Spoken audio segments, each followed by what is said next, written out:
So welcome everybody. This is our, I believe, number 4 live Q&A. So thank you for joining today. Hopefully a few more people will join us. Otherwise, there'll be lots of space for you to ask any questions that you might have, which is great. So before we get into the questions, just a couple of things. So the old blogs from Rewiring Your Wellness are now accessible on my website as well. The ones that I've written, not everybody's obviously, but mine. And so I apologize to anyone who got spammed with a whole bunch of notices in their email when all those blogs got moved over. But rest assured, it won't happen again. And they're all over there now just for ease of access. So know that that's available to you. And so at this point, you can feel free if you have any questions that you want to pop into the chat, you're more than welcome to do that.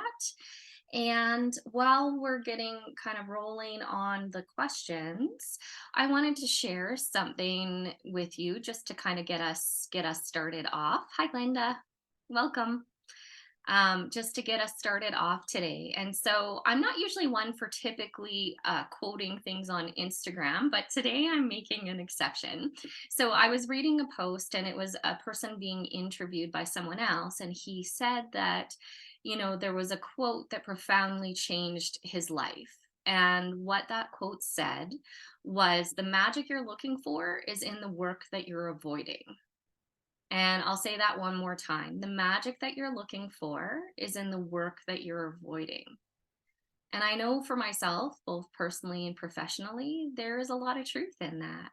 Oftentimes we resist or avoid the things that are going to bring about the most transformation. And our brains don't necessarily like change, right? And so if we get too close or too far towards that change, sometimes we will have that experience of resistance showing up. And when I read that and was kind of contemplating about it or mulling it over, I can definitely see even today areas in my life where I think that there's some truth to that. And so I'm making a conscious effort to do those things more consistently and regularly. But it also reminded me of back when I was doing a lot of personal growth and professional development trainings. I would typically gauge the value of that training to me by the level of resistance that I would experience beforehand. So, it took me a little while to notice the pattern, but once I noticed it, it was like when that resistance came up, I would actually get really excited and be like, ooh, this is going to be a really good training. This is going to be a really good workshop, because I knew what that meant. And typically that meant, big shifts or big transformation.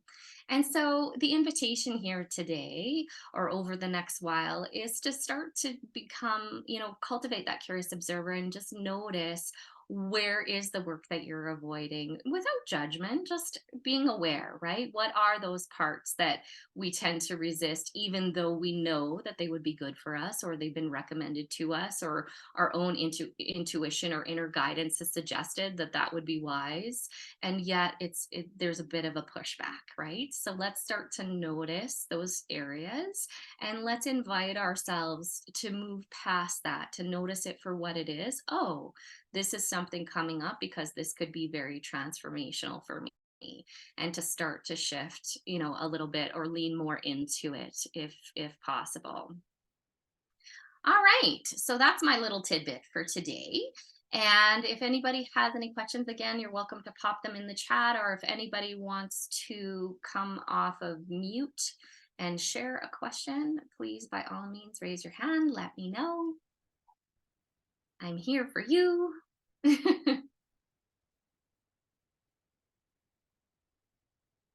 right, so we still have a few more people joining here, so I'm just letting them in as we're going along. And I'm still not seeing any questions yet. So again, there's an invitation to pop your questions in the chat or raise your hand if you have anything that you want to ask.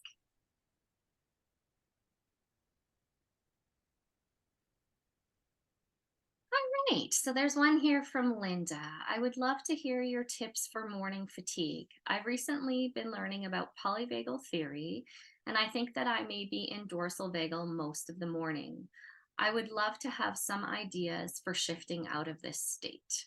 That's a really good question.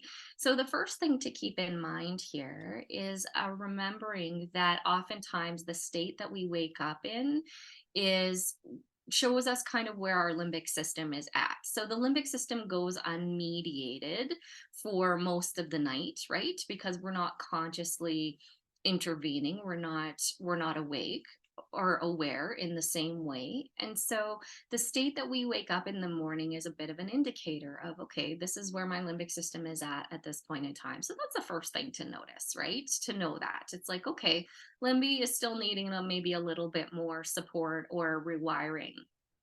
And the big thing about, noticing that is to start to look at, okay, so this is showing up. What is going to be in my best interest, or what is the best way for me to start to shift out of that a little bit more? And so even though you may find that the things that I'm going to suggest are like they feel like those are the things when you're in that state that you don't want to do, again, it comes back to the quote earlier, right? The magic is in the that you're looking for is in the work that you're avoiding, right? And so I would say this applies or pertains to this particular situation as well. Is you may not feel like it, but getting some movement, getting some circulation going is one of the ways in which we can start to take our system, both limbic and nervous system, out of that dorsal vagal state and into a state of more optimal, functioning, or more homeostasis of what we're actually looking for. And so again, gentle movement, gentle stretching. For those of you who've done the sky breath meditation, that's one of the most beautiful pieces of that. When you make that first thing in the morning as part of your routine, that breath work will shift that experience in your nervous system. And so definitely use those tools. Oh, and just an FYI, for those of you in the United States, the name of the sky breath meditation workshop is now called Art of Living Part One. So if you're looking for it and you're looking up Sky Breath on their website and you can't find it, that's why there's been a name change. So part one is the Sky Breath, and part two is the silent retreats, their silent meditation retreats. So just a little heads up there. The other thing to really look at again, is what you're also doing right before you go to sleep. So when we're kind of in those later stages, just before we drift off, we're setting the tone for the subconscious for our night's sleep, which can definitely impact also the state in which we wake up. And so, really looking at, do you have a good routine going for yourself in terms of what you're doing right before you're heading off or drifting off to sleep? And are you doing something that puts your mind state in a positive or elevated state before you go to sleep? And so give some thought to that. And if you're not, some simple and easy ways to do that would be things like, the best part about today was, and you fill in the blank, right? What I'm looking forward to tomorrow, you fill in the blank.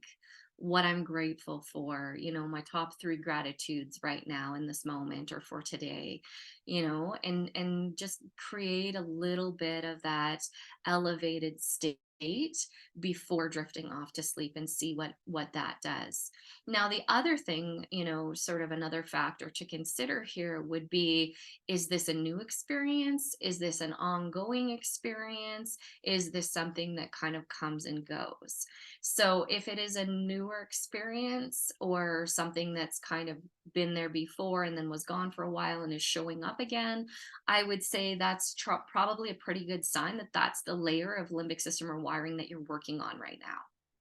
And so if that's the case, this is the layer that you're working on, then you can also gear or orient more of your rounds of practice and the things that you're doing in terms of incremental training around this. Okay. So we consider this to be, okay, this is at the forefront, right? This is at the forefront of what we're working with. So let's give it a little bit more importance and attention in terms of our rewiring focus. All right. So, another question here. How do I navigate viruses at this time of year where I am constantly being exposed to them, getting sick, or recovering from them? I am working at not fearing illness and living my life, yet there is the reality that my family brings them home or I will be exposed to them. So, the first thing to recognize is that viruses are a part of life, right? We're never going to be in a situation where we're not going to be exposed to things. And I wouldn't just put viruses in that category. You could put a lot of different things in that category, actually. So the recognition, okay, this is part of life, this is part of the experience. Our bodies are designed in a way to navigate, to have a level of resilience and to navigate that which comes into our experience, right? And so we want to have that mindset of there are inner mechanisms in place and systems in place in our body to navigate a less than ideal or perfect external conditions. And that's true for viruses, especially this time of year. That's true for other things, right? So you can apply that to different things depending on what your circumstances or situation is. And to also remember that the best thing that we can do for ourselves when we're navigating these periods of time is to look at what really boosts our immune system. And what really boosts your immune system is elevated emotion and a regulated nervous system, right? And so, what I would suggest is how can we prioritize that, especially for the next little while, to make that our go to throughout the day and as much as possible, because you know that that's what's going to provide you with a buffer. And of course, I'm all about supporting the body in addition to working with the brain. So, if you are a supplement taker and there are things that you want to take that just are a good idea in general to boost the immune system, by all means, that can be complementary, and we remember that we're doing that as a way of supporting our body while we're going through the retraining until we reach a level of our resilience, sorry, that our body can navigate, on our own or without that or with less of that. And that doesn't mean that you need those things in order to navigate this time, but you can consider that, right? Especially for those of us in the northern hemispheres, vitamin D is incredibly important. And I won't get into the other supplementations. That's not my area of expertise, but by all means, you can consult a naturopath or functional medicine doctor or whoever you have in those areas of your life that could support you with that. But coming back to the brain retraining aspect, yes, I would be looking at, okay, how do I elevate my emotional state throughout the day? What can I do? What can I give my attention to? And how can I start to work a little bit, maybe more directly, with the fears around illnesses and maybe even this time of year because of the increased exposure this time of year, and do some solid rounds of practice around that. Use it as incremental training, right? So you're bringing up the fear, you're bringing up the thoughts or the belief systems, and then doing rounds of practice. For those of you who have done the Gupta program or are familiar, through coaching with me or other ways of doing parts work, you can also check in, what part of you is holding this belief that you can't have quality of life or have healthy immunity this time of year, right? And so you can kind of sense in, like, is there a part that's holding this belief? And either where do you notice that in your body, or is it a particular age? And start to have a little bit of a dialogue or conversation with that part, trying to understand, where it's coming from, validating and reassuring that you are safe and that you're okay. And if that's something that you're not familiar with or whatever, then I would suggest working with a practitioner who knows about those things to kind of help support you. Or like I said, if you're doing the Gupta program, you could go back to the parts section and follow the guidance there for sure. So hopefully that helps. And next question. So I'm training perfumes at the moment. Step one, smelling from the outside is good after 2 weeks. I have resistance to take the next step. All right.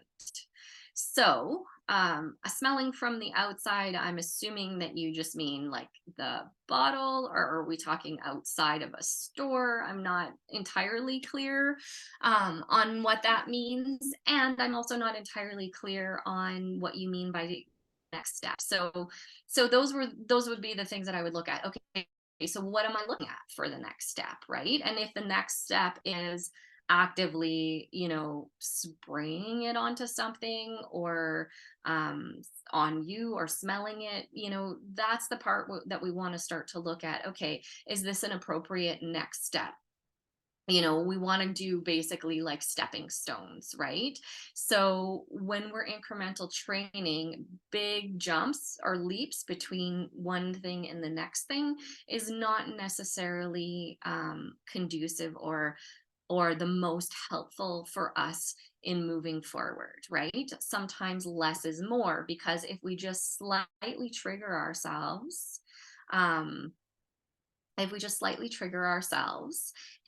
then we do our rounds of practice, we're more likely or able to shift our limbic system out of that triggered state than if we extremely challenge ourselves and we're in a much deeper state of limbic dysregulation. It's actually harder to pull yourself out or change the pattern of association, right?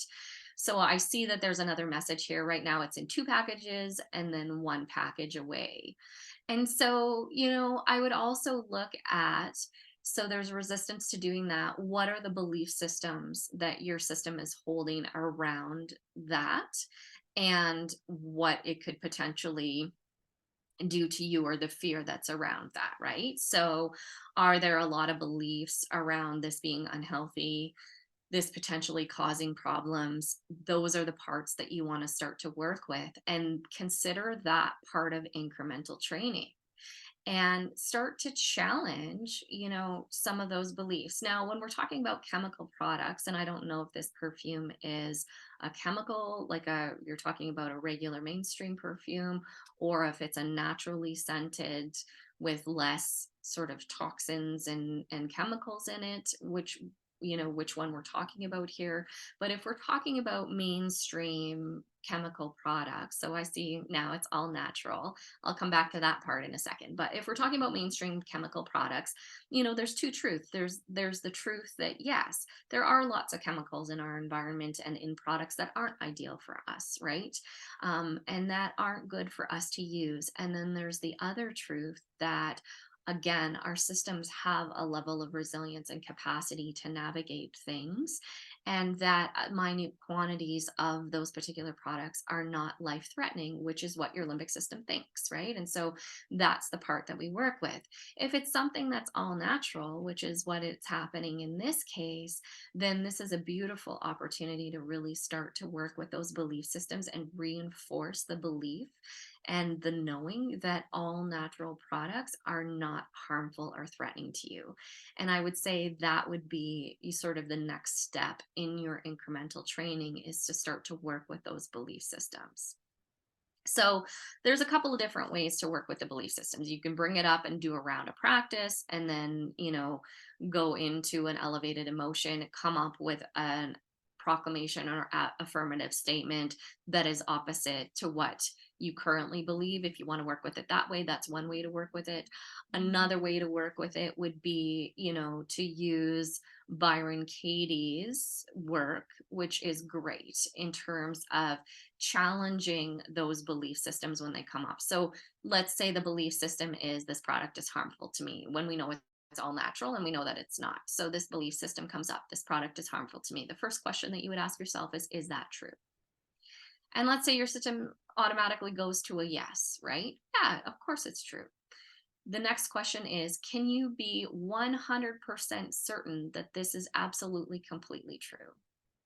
No. Even with chemical products, like, you can't be 100% absolutely completely certain that this is true. Okay. So that right there just opens the window of possibility of, okay, maybe this isn't, what my limbic system or brain is trying to tell me that it is, right? And then the next question in that, and her languaging might be slightly different than mine, but basically the gist of it is, So, who would you be and how would you be in the world if you didn't have that thought? And to start to really spell out what would your life look like if you didn't believe this, you know? How would you be? What would be different? And then the last part is about really coming up with a statement that is more true. So that could be the opposite of what you first came up with, or you might have another statement that you figure out based on answering the third question, the question that I just talked about who would you be and how would you be in the world.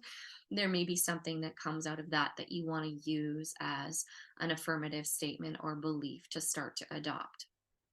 And so that can be a very powerful process, particularly for some of the stickier beliefs, that we're working with. And so I would say, definitely look at that part of it, look at the belief part of it, and also starting to address some of the fear and anxiety that's coming up around it. And again, you can address that even for a little while by bringing that sensing into that fear and anxiety. So let's say you've got your two packages wrapped product and you hold it, or you think about, okay, I'm going to take off the one layer, and that automatically and naturally brings up that fear and anxiety. Then right there you would go and you would do your round of practice, and that would be your next step in incremental training. So hopefully that gives you a little bit more guidance. So definitely starting to address the beliefs, addressing the fear and anxiety around it, and taking it slowly, right? So small baby steps when we're moving forward, in terms of working with that for sure. All right. So next, I am back at feeling where I live could be an issue. I'm not seeing progress for so long, and this condo feels like living in a damp basement. I was considering working with a practitioner specifically for what I go through, and I noticed her main approach is getting rid of mold and toxins out of the system. But in a podcast, she said you can't live in a home that has issues.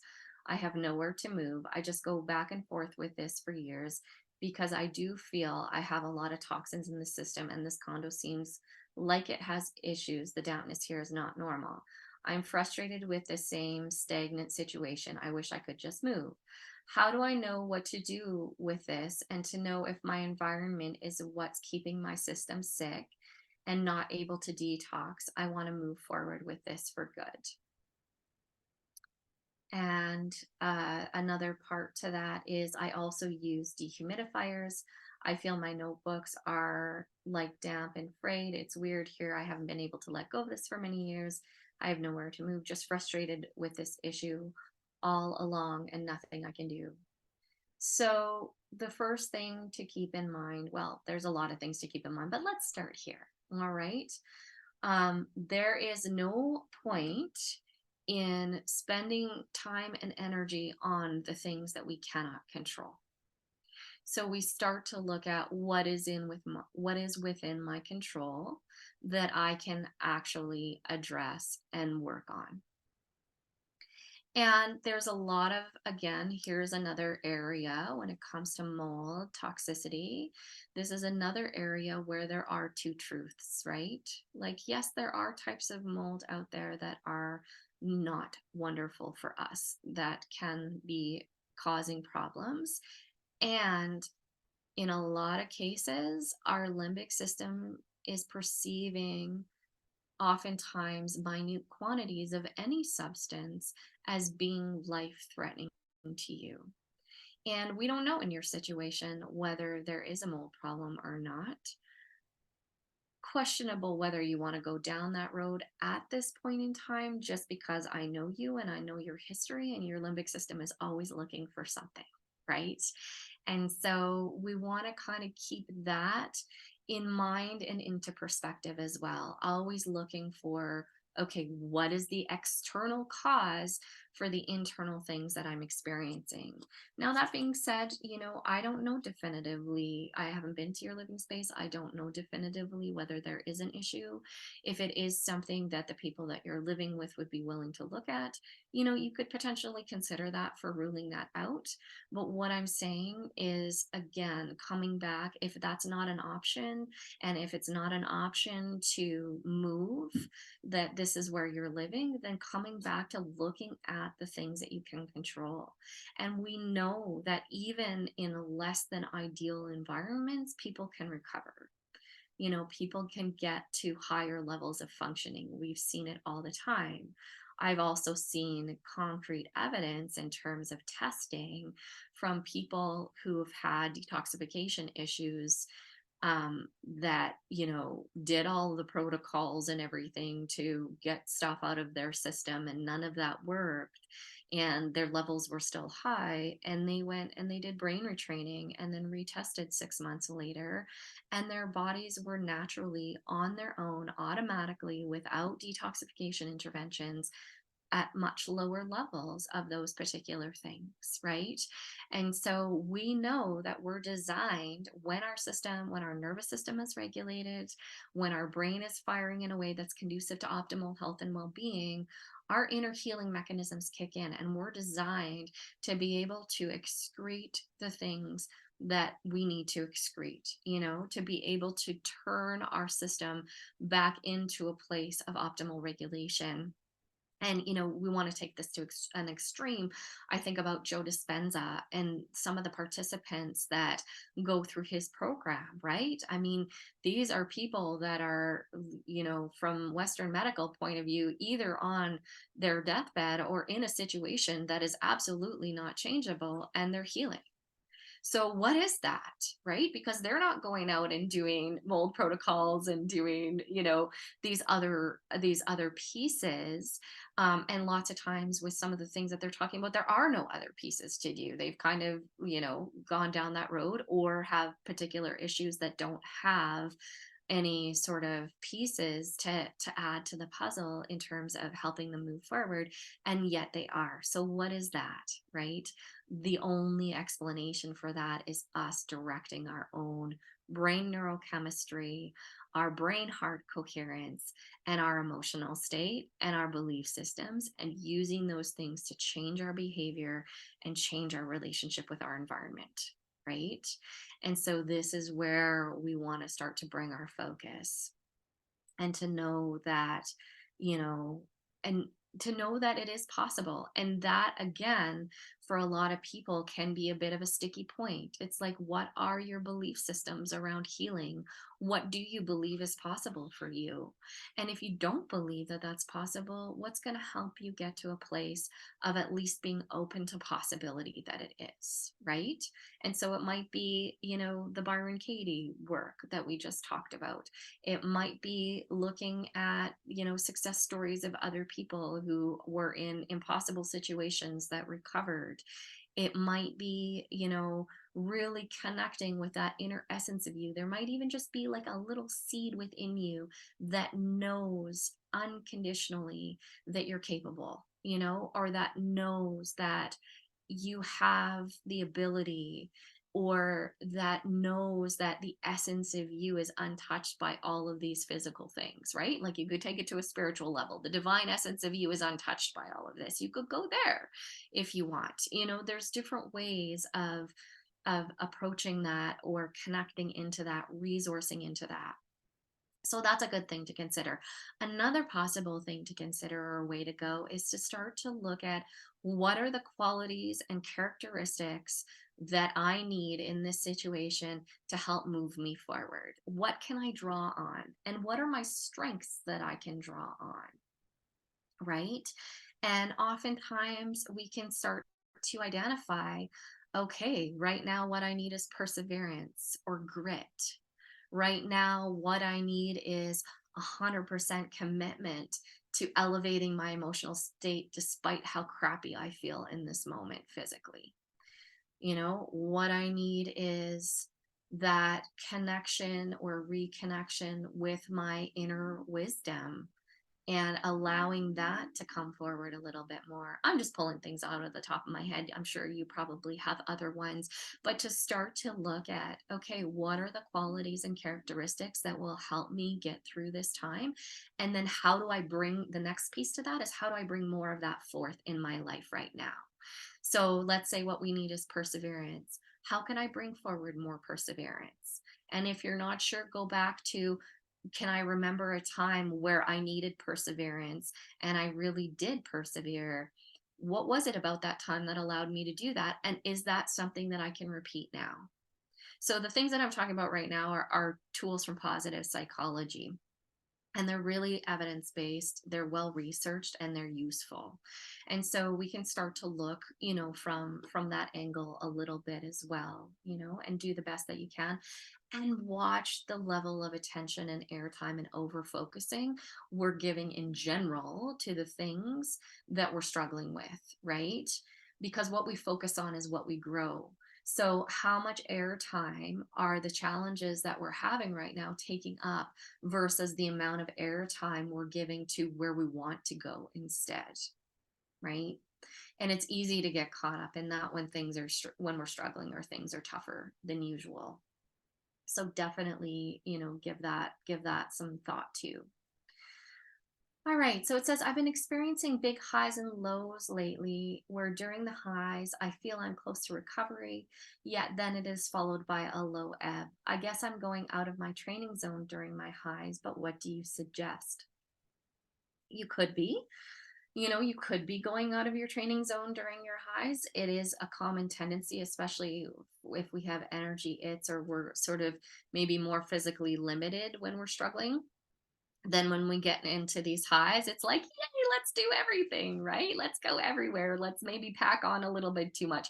Totally common experience. So that could be. The other piece to consider is that you are going through deeper layers in your rewiring process.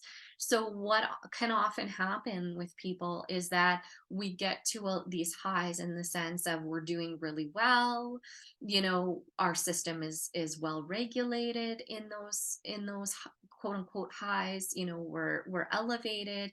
And so what the system does, or our system does, is it takes it as an opportunity to recognize, okay, yeah, I have a little bit more of a foundation right now, so I have the resources and the capacity to bring up the next layer or to bring up the next level. And that often is a big factor in why we experience ebb and flows to recovery, other than people stepping outside of their training zones or doing too much or having some extraneous stressors coming in. That can be another explanation that we get to a good place and the system's like, okay, great, let's do the next piece, right? And sometimes those pieces take a little bit to come out of. Now, the third factor that could also be playing a role here is an underlying part or belief system that doesn't trust that you are safe and that you are sustainably well if you're in a high, right? So there could be that niggling little part of the limbic system and the nervous system going, ooh, we don't want to get too comfortable with this because we don't know that it's safe. And so then here we go. Again, round two, round 10, round whatever, right? And so being aware of, okay, is this part of what's going on with me? And if you do have the sense that that is, then it becomes really important, again, if you're familiar with parts work or inner child work, to connect with that part of you that doesn't think it's safe. And if you're not, then you can address it more like a belief system, right? So there's a belief system in your system right now that's suggesting, that believes that this isn't okay. So, how do I start to work with reinforcing that it is? And that might be through, really good self talk. It might be through, just that reassurance when you're in those high places, that reassurance of, you know what, this is great and we can do this. And we are absolutely safe and well in this state. We do not need to be in a stress response to protect ourselves. We are capable of protecting ourselves in this state, and you might have times or situations where you can remember back to like past memories where you had that level of resilience in that high state, and so reminding your brain of that now in the situation or circumstance that you're experiencing, Glenda, where you also have the piece of the virus component coming in. It's understandable that your system would believe that it's not safe, right? That it's not safe to be in a high. um, and again, we want to start to work with those parts, right? To start to recognize that part of that belief system of, you know what, actually, in this high, I am better protected immunologically than going into a stress response to try and protect myself, right? And to start to work with that a little bit more. All right. So, from another question here, so someone else, um, I hope this is okay, but this testimonial has given me so much hope as I have the same stuff going on as Cheryl, who had shared earlier. Nikki remediated her home and got better as a result. Later, she found the place hadn't actually been remediated. She got sick again. Okay, so we're going back to that.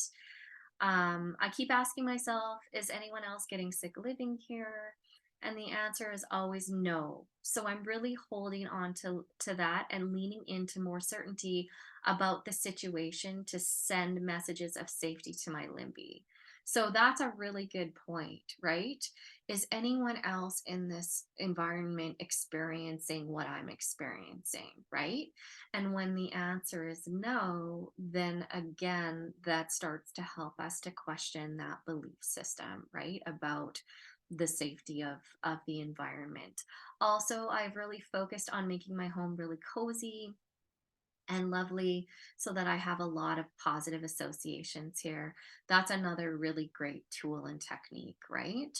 And we can also include not only positive associations and really loving our environment, but you can incorporate into your rounds. Um, you can incorporate into your rounds past memories or other times where you've like really enjoyed being in your environment, if that's a factor, so reminding your brains of the exceptions to whatever rules it's creating right now. And then she also added the person that she was talking about eventually got better again in the same home without remediating or moving. So again, really good point that it isn't about the environment that we're in. It's about our brain and our nervous system and how it's responding to the environment, right? So even sometimes when there are things going on, like let's say legitimate things going on, they are often, and this is what I've seen, often a small piece to the overall big picture puzzle. It's like a lot of it has to do with our brain and the orientation to our space and to our environment and the beliefs that we're holding. Now again, I'm not saying that there aren't things that should be addressed, that sometimes we do have things that we need to address, and okay, great, you deal with it, and there's a lot of people who get better in less than ideal environments, right? So there's a balance here. There definitely is a balance here. And, it's my belief that there's a lot of fear and anxiety in the world, in the communities who deal with some of these toxins, right? Like they're holding a belief that this is extremely detrimental. And sometimes it's helpful for us to also keep in mind that some of the people that are talking in this way or orienting in this way are not necessarily up to date on all of the information, the latest information about neuroplasticity, about the ways in which we can manage our own health and well-being. They're operating from their own belief systems. And so sometimes we need to find that balance or that happy medium in Take it a little bit with a grain of salt of the fear mongering stories out there. Yeah. And so, especially if you have gone through a process where there was some remediation and it didn't shift your experience, then I would say that's also a pretty good indicator that this is more about what's going on internally than what's going on externally. And yes, our brains can always try and find exceptions, right? We can say, yeah, but that person is different from me or their stories are different, and that's true with anything that we're rewiring, right? That can be the case, that we see ourselves as somehow different or special, or the rules that apply to everyone else's brain don't necessarily apply to mine, right? Or vice versa. And so, we just want to be mindful of those thought processes or patterns, and to recognize, again, coming back to what is it that is within our control?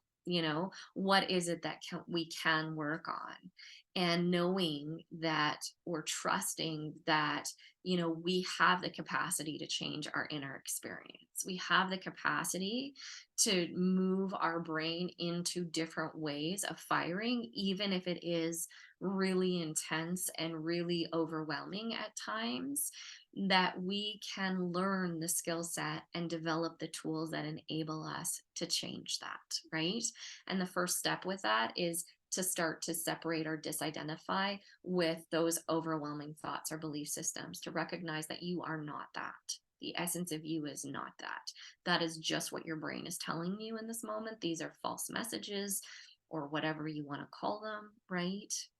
And so, and yes, this does apply. So there's a question around, okay, so we were talking about, mold issues. What about other things, other toxicities, other, environmental issues, other irritants? Do you handle them all in the same way? And I would say yes, absolutely. We want to adopt a level of common sense for sure, make good choices for sure, and to recognize the level of what we're experiencing that has to do with brain function. And typically for most people it's a lot, right? And that's what you can work on. And again, adopting the common sense if there are other things that are supportive of you along the way while you're changing your brain, as long as we're not making it about those issues. We're not redirecting the focus to, it's about this, it's not about my brain and nervous system. And there are things that you can do to support yourself along the way, great, right? That's certainly not going to hurt, to do that, but we really want to keep it in context, and we really want to be mindful of the levels of fear and anxiety that we're entertaining. So let's say, just for the sake of it, absolute worst case scenario, let's say we are in an environment that isn't ideal for us to move forward. Can we still recover? Can we still make headway? Yes, 100%. Absolutely, you can. Maybe it won't be 100% to 100%, but know that with each and every one of these situations, circumstances, or conditions, there absolutely is a limbic and nervous system component. And when we're in a stress response around it, our body can't adequately deal with what's going on. And so again, when we're coming back to what is within our control, what is within our control is regulating our system so that we can get to as much health and well-being as we possibly can, so that we can give our inner resources the best chance to actually deal with or address what's happening, right? And so again, these topics, it's not all black or white, right? The limbic system loves all or nothing, or black or white thinking. There are nuances to this. There's no question, right? And there is common sense, and there is just good, healthy decision making.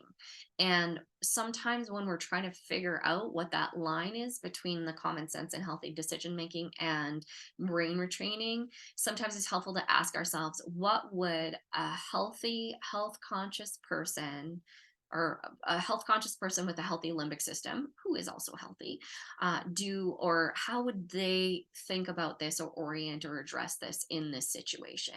And that can sometimes be a really helpful indicator or marker for us, right? Of where that line is between what is just good practice and common sense and what is, the limbic system kind of going off on a tangent or having dysregulation. Now, I'll also say that I'm sure there are, in fact, I know that there are people out there, especially in the realm of mold, that would highly disagree with me. And that's fine. There's different opinions out there, absolutely different opinions. And coming back to what we know about what is possible when we're activating our own inner healing mechanisms in a certain way, we want to look at, what is it that's within our control? What is it that we can do? So I'll just pause there on that topic. Now, I think that is it for questions in the chat. If there are any other questions or, any success stories or positive things that people have had good experiences with that they want to share, we can also include some of that today as well. We still have a little bit of time left. So I'll just open it up for anyone. Again, you're welcome to come off mute and share a question if you want, or if you would rather type it, you're welcome to do that. And I'll give it a few moments and see if anything else comes up. And if it doesn't, then we'll just go to our breathing and um, our breathing and meditation. Sorry, I just lost the word there for a second. So there was a question about what else I said for belief system. I didn't actually say primal trust, but certainly, primal trust. You can absolutely do that program as well. I was talking about the Gupta program. The Gupta program incorporates parts work, which also addresses those underlying belief systems. We talked about Byron Katie's work. So if you Google Byron Katie and the word the work, it'll give you the 4-step processes. So yeah, she has books. You don't necessarily need to go ahead and read a whole book about it. You can just do those 4 questions, right? So is it true is the first question. Can we be, absolute? Can we say with 100% certainty that this is absolutely completely true? That's the next question. Who would we be, or how would we be in the world if we didn't have that belief or couldn't have that belief? And again, I'm paraphrasing in my own words. Her languaging might be slightly different. And then the 4th one is about coming up with a new belief or new statement that better fits with, what you're now learning, knowing to be true, or where you're headed in terms of what you want for belief. And sometimes that comes out of question number 3, or sometimes it's just very clearly the opposite of the belief that you started with. So yeah, those 4 questions, they can be super helpful, especially for sticky beliefs. I would really love to hear what you recommend for when your its are out the window of tolerance and when you have a lot of resistance to symptoms when they reach a certain level. Yeah, absolutely. And you're welcome, Marla. Yeah, so Linda, the biggest thing to keep in mind there is to ride the wave, right? And so what we resist persists. And so we want to really be mindful of how much we're pushing against what we don't want. Is there space to come to a place of acceptance of, okay, this is where I'm at? Doesn't mean we like it, doesn't mean we condone it, doesn't mean we want to stay there, but we're looking at how can we take some of the energy out of fighting against what is, because it's already there, like they talk about.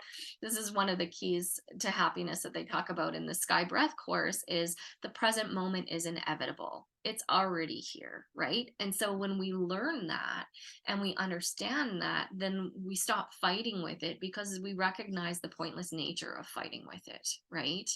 And so, starting to play with that a little bit and to recognize, so what if I didn't fight with this, even though it's really hard right now? What if I did, so let's say if you're doing the Gupta program, you could do a soften and flow meditation, which is all about this, right? So that is an option. If you're not in Gupta, if you're doing other programs, then looking at, okay, what can I access right now? Can I do a self-compassion practice or self-compassion meditation? There's lots on Insight Timer. Kristen Neff's website has a lot of free guided meditations or exercises in self-compassion. And again, this is like reorienting ourselves. So we're no longer fighting against what is. We also don't want to spend a bunch of time wallowing in it or focusing on it because it's not comfortable or pleasant. So, what can we do in this moment? And that's where, the soften and flow meditation, a yoga nidra meditation, or like something like self compassion, something along those lines, giving ourselves a way to soften, right? So often when we fight against what is, we get really tense. We're bracing. Our muscles are contracted. We're, even mentally and emotionally, maybe a little bit rougher, pushing against. Can we soften that aspect a little bit? Can we allow our chair, just like our body, to sink just a little bit more deeply into the chair? Can we allow the chair to hold us up, or the couch or the bed or whatever you're on? Can you allow your muscles to let go just a little bit and allow yourself to feel supported? That's a really great place to start. The other thing to consider, and certainly along those lines for you who have spiritual beliefs or practices, you can certainly call in or bring in whatever you feel connected to support you. So whether that's a divine being or whether that's nature, or the universe or source energy or what have you, really holding that intention of, I'm bringing this in. I'm allowing myself to feel supported right now. I'm opening myself to receiving support that's there for me. So if that's a piece that fits for you, great. If not, that's okay. You can set that aside. And the other thing, when things are way off, like out in left field in terms of intensity, don't underestimate the power of a really good distraction. Okay. So we don't necessarily want to make full on distractions our go to all of the time. It isn't always helpful. But in this case, or in these situations, sometimes completely tuning out and focusing on something else, whether it's, getting engrossed in a Netflix series or listening to an audiobook or something that just has absolutely nothing to do with health and well-being, that takes you a little bit out of your own personal experience and immerses you into the realm of something or somebody else, is really helpful. Now, keep in mind the type or the nature of the show or the book that we're looking at, right? We don't want something super adrenaline producing or a horror situation. Not going to be helpful. Kids movies, or a whodunit that is very mild in nature, something that's a little bit engrossing like that, can be very helpful, because what happens is when we get really engaged in a distraction, what it does is it helps all of the intensity to kind of calm down. So it's like someone taking the dial on our limbic system and just turning the volume down a little bit. And then once that volume comes down, then we're in a better position to actually make headway with our interventions, right? And so, like I said, don't underestimate the power of a good old fashioned distraction, and really give yourself permission to do that. Sometimes we get caught in this battle of, I constantly have to be doing things 100% of the time to move myself forward, right? In terms of health and well being. So if I'm not doing this, I got to be doing that. And there's a lot of pressure that comes with that.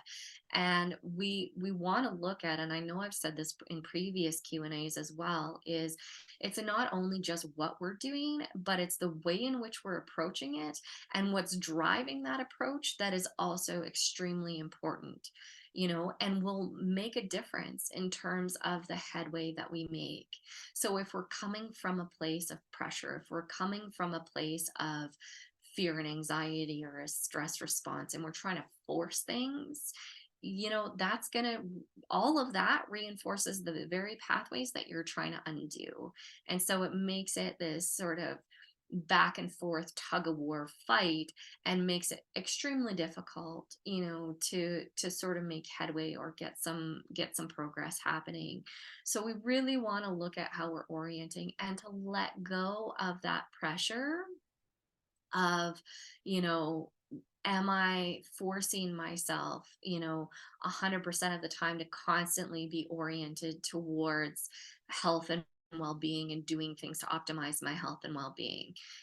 Sometimes giving ourselves something else to focus on for a little while, even an activity, a creative endeavor, acts of service or kindness to other people, focusing on other things, taking the level of attention off of what's happening with us. Sometimes that's exactly what we need in order to move forward. That's not a not doing our job, so to speak, or a laziness, or um yeah. I think you get what I'm saying here, right? Like, we don't want to see that as copping out. That's the words that I was looking for. It's not a cop out, to take a break sometimes. Everybody needs breaks sometimes. And so giving yourself that permission to really do that. So, all right. So I'm glad that this has been helpful from the feedback that I'm hearing. And our next one will be just in a couple of weeks, actually. So November the 11th. But before we go, we'll take our time now to do a little bit of breathing, and we'll do our meditation. And I want to just share the importance of these kind of tools, in terms of our recovery and our rewiring. So if I had my way, ideal situation, I think every brain retraining program would include breath work and meditation. And I may have already said that before. But when you look at the research and you look at the value that that creates and what it does, not only for our brain, but for our nervous system, and I think it's really important to take the time. Right. And it's easy, especially when we're overachievers and perfectionists, it's easy to get caught in the no, I'm going to just go do stuff, right? Even if it's like, oh, I'm just going to go do a round instead of taking time to be. But for a lot of us, recovery is also learning how to balance that doing and being, and coming back to a space of being able to just really allow ourselves, that time. And so, on that note, so let's actually, before we do alternate nostril breathing, I want to show you one other breathing technique that can be really useful for increasing energy when our system is maybe a little bit drained, right? And so, again, coming back to the question earlier about being in a dorsal vagal response first thing in the morning, this could be one of the practices or tools that you use to help shift yourself out of it. So this particular breathing practice is called Bastrika, or bellows breath. And I'll show you what it looks like, and then we'll go through it together. So I'm just going to back up so you can kind of see more of me. It'll be easier, and hopefully I'm talking loud enough that you can hear me. So what we do is we put our hands, loose fists, elbows tucked in by the side. So loose fists by the shoulders, elbows tucked in by the side. And when you breathe in, you're going to raise your arms up and you're going to open up your palms. So you're opening up to full fingers stretched wide. And when you breathe out, you're closing your fists loosely again. And if possible, just allowing your arms to even just drop, allow the gravity to take your arms down and to drop down by your side. Now, if you have shoulder issues or some other things, you just modify it to the degree that you can do. And what we're pairing, so the inhale and the exhale that goes with this breath is a vigorous, deep inhalation and vigorous exhalation. Now, vigorous does not necessarily mean fast, right? We're still taking a full breath in and a full breath out, but you want to think of it like you're just really breathing into the full capacity of your lungs. And when you're breathing out, it's like blowing your nose, okay? Which in this case, if anybody does have a little bit of congestion and is wanting to do this, now would be a good time to maybe grab a Kleenex and blow your nose first, because otherwise some of this stuff can come out, right? So what we're going to do, and you can do it with me, loose fists by the side, elbows tucked in, and then you're going to breathe in, out, in, out, in, out, in, out, in, out, in, out, in, out, in, out, in, out, in, out, in, out, in, out, in, out. And then just laying your hands in your laps, palms facing up, and closing your eyes if they're not already closed, and just noticing what you're noticing inside. Oftentimes, people will feel a little bit of tingling in their body as you're bringing in more oxygen. You may notice other sensations. And we're going to do a couple more rounds of this. So, preparing for the next rounds, loose fists by the shoulders, elbows tucked in, gentle smile on your face. Taking a transitional breath in and let go. And with ready, we breathe in, out, in, out, in, out, in, out, in, out, in, out, in, out, in, out, in, out, in, out, in, out, in, out, in, out, in, out, and relax. Again, palms facing up, keeping your eyes closed, noticing what you notice inside.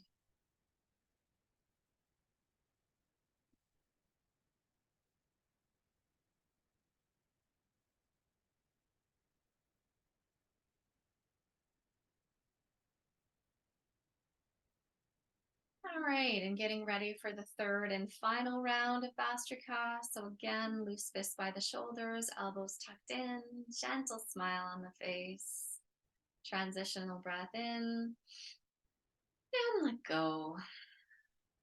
And ready, in, out, in, out, in, out, in, out, in, out, in, out, in, out, in, out, in, out, in, out, in, out, in, out, and relax. Again, palms facing up in your lap, allowing your breath to return to normal. Noticing what you notice inside, not only sensation wise, but also noticing your state of mind right now, your state of emotions. And then we're going to transition from here right into, not ujjayi, alternate nostril breathing. So again, a reminder, left hand, finger, index finger and thumb go together, 3 fingers straight, setting it upright on your lap. So palm facing up, right hand, index and middle finger go on the bridge of your nose. You're going to use your thumb to plug your right nostril and your ring finger to plug your left. But before we plug anything, we're just going to take a deep breath in through the nose and out. And then plugging the right nostril with your thumb, breathe in your left.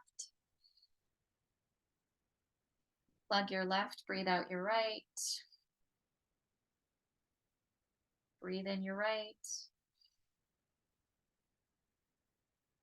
Switch and breathe out your left. Breathe in. Switch and breathe out.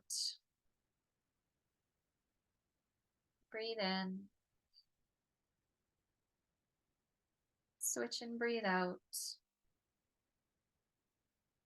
Breathe in. Switch and breathe out. Breathe in.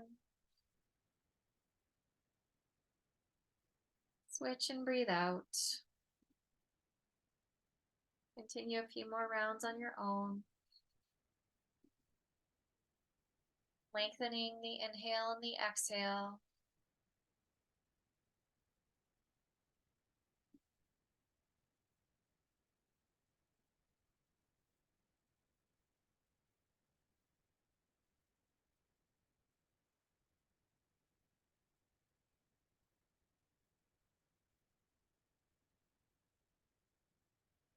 And the next time you exhale all the way through your left nostril, you can go ahead and release your hand,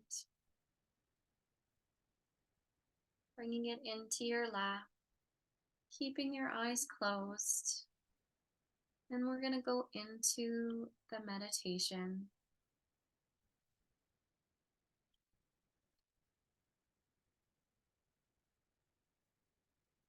So taking a deep breath in and let go.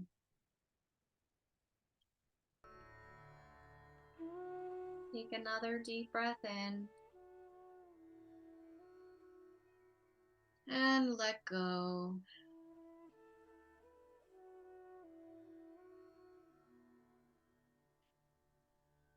Notice the sounds around you.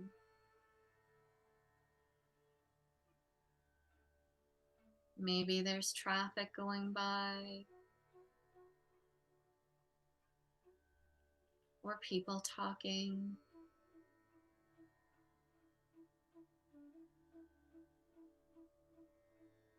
Perhaps you hear the sound of a fan or the furnace.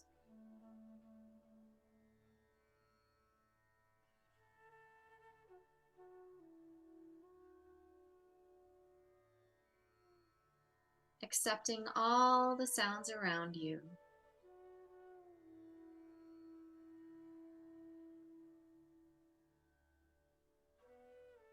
Accept all the sounds.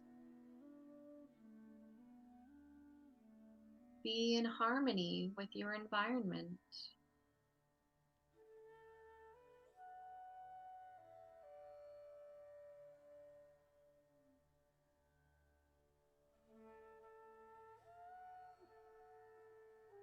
Take a deep breath in and let go.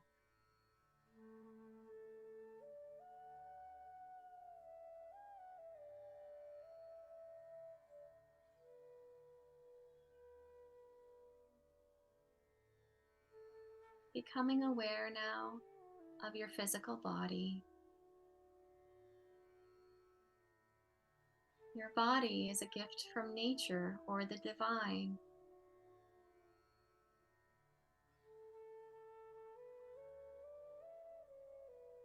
Let's honor our bodies.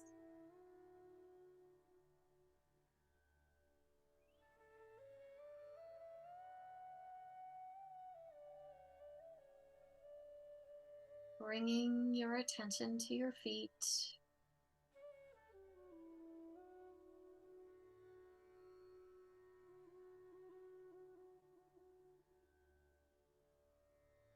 Ankles and lower legs.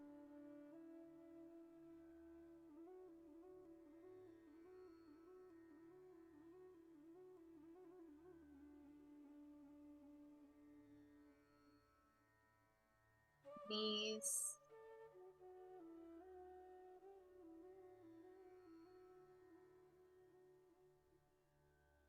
Thighs.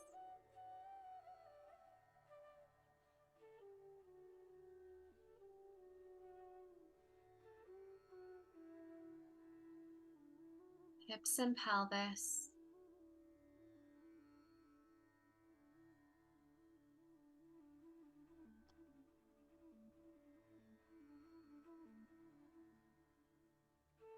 Lower abdomen.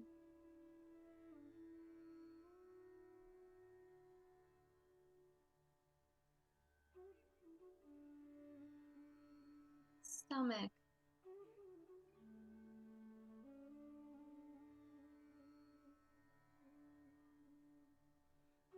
Chest.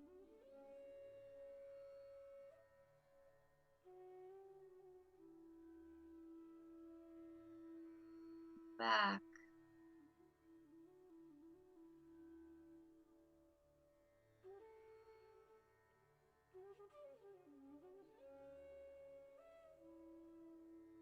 Right shoulder and right arm.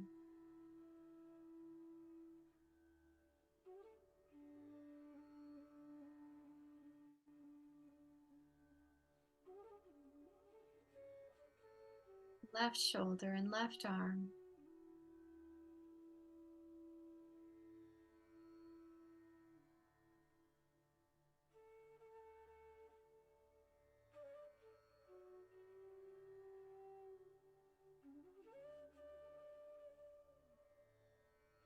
Neck.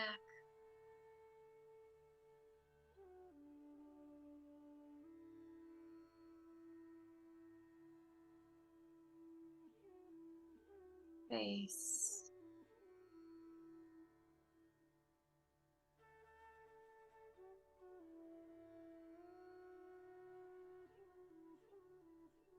Head.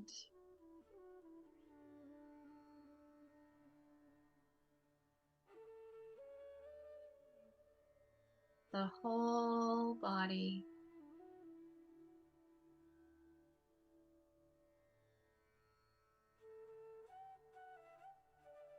The whole body.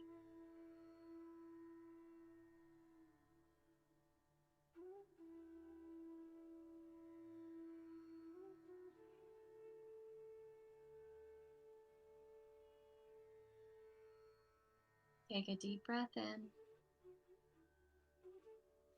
and let go.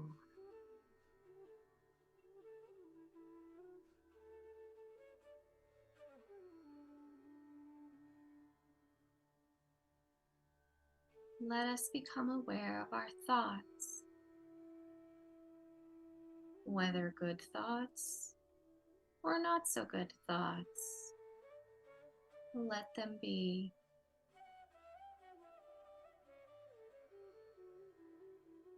Do not resist any thought. Let it come.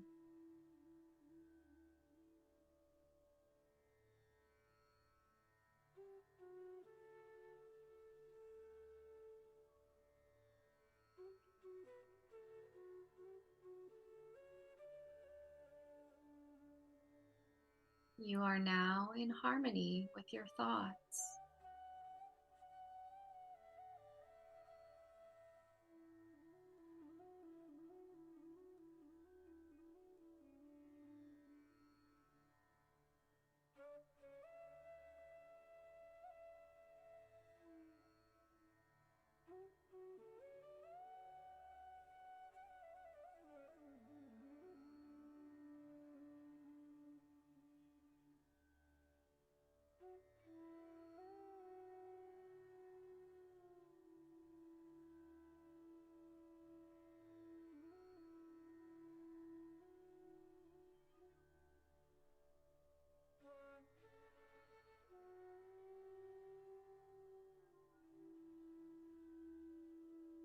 Take a deep breath in and let go.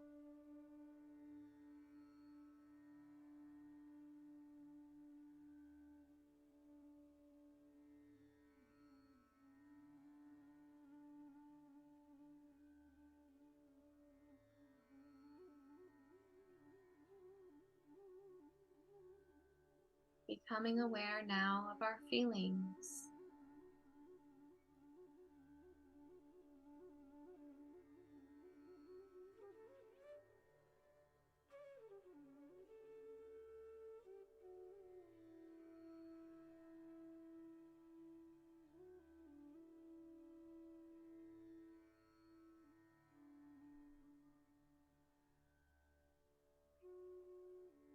You are peace and joy.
Becoming aware of your feelings.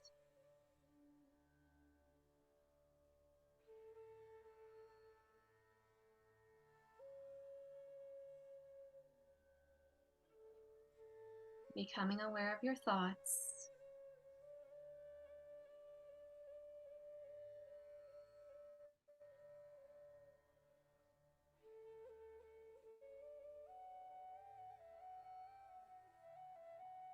Noticing the physical sensations in your body.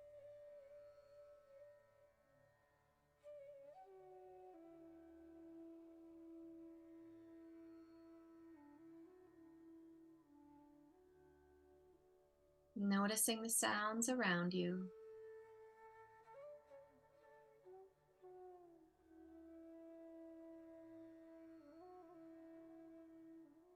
Taking a deep breath in and breathe out. And then when you're ready, excuse me, in your own time at a pace that is comfortable for you, you can begin to wiggle your fingers and your toes, slowly opening your eyes, coming back into the room.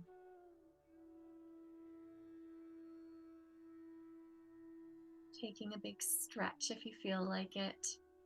Maybe a yawn.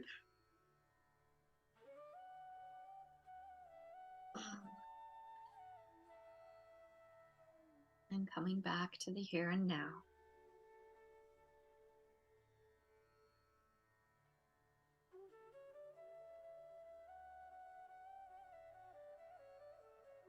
How was that for everybody? Good, so doubly good. Yay! That's a good thing for sure. And so today is not only a full moon, but it is also a lunar eclipse. Oh, good. I got another 2 thumbs up. That's awesome. It is also a a lunar eclipse. So it's a really good day to do more meditation and introspection, and it's a good time from an energy perspective for our system to clear out and release that which we have the intention to dissolve, right? And so definitely taking the opportunity today, if you can, to go inward a little bit more, do a little bit more meditation or yoga nidra, hold that intention to release and let go of what's not serving you. And we will call it a day and continue on next time. So thank you so much for joining. I wish you all the best, each and every one of you, both for the rest of the day and in your brain retraining in general. Take care. Bye for now. Thanks, Candy. You're Bye. welcome. Bye. Thank you very much. You're welcome. Thank you. That was wonderful. You're And welcome, Linda. Bye.